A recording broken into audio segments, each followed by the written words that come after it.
Hey guys, so I tried doing a video like 4 or 5 days ago at 2 in the morning, and I guess because our internet was completely crapping out, it didn't post it. So I was gonna just repost that a couple days, like a day or two later, but then I got this. Now, what this is, I'll tell you everything. Yeah.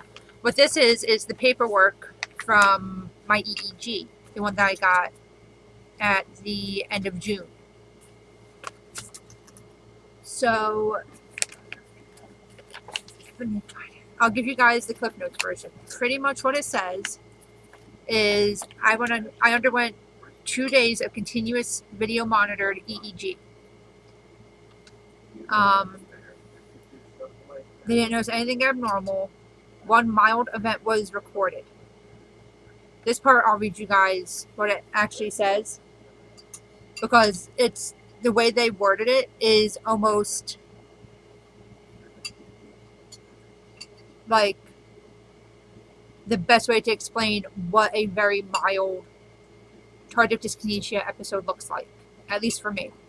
I know it's going to vary from person to person, but one mild event was recorded. Clinically, the patient reported abnormal sensations in her leg and was moving them under the covers in a non-tonic, non-myelonic, non-clonic manner intermittently, meaning I was just squirming and looking like a whiny kid who had to pee. Later, the patient had right foot shaking. She then had an episode of withering, I can't even say that word right, like movements, while seated that appeared like she was being pushed forward from behind, and she would sometimes close her eyes and moan during the movement. She continued to have the foot shaken throughout most of the event, but was able to talk and follow commands throughout the event. Duration was 1 hour and 30 minutes. On the EEG, however, there was no change to the background rhythm before, during, or after the event. A mild event was captured that lasted 1 hour and 30 minutes that was clearly non-epileptic. There was no evidence that supported the suspicion of seizures on the recording. So, what that means is that they're pretty much confirming that it is what has been said, that it is tardive dyskinesia.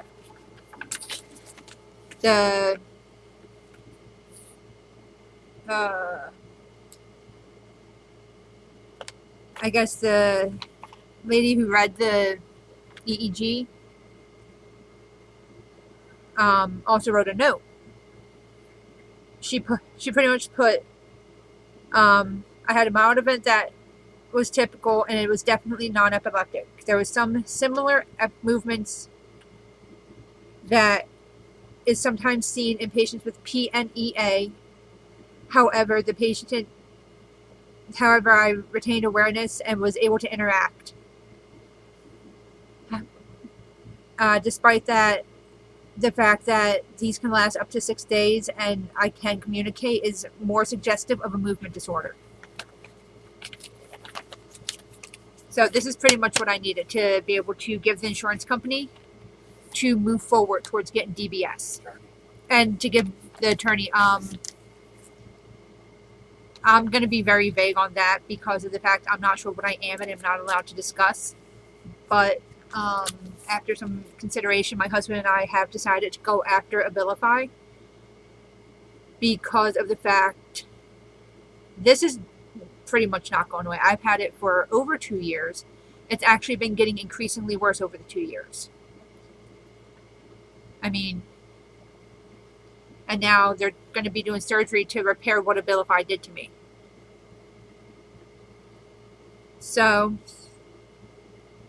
it sucks, but if this means that Abilify has to take responsibility and be held accountable for essentially making a medication that is damaging brains, then that's what needs to be done.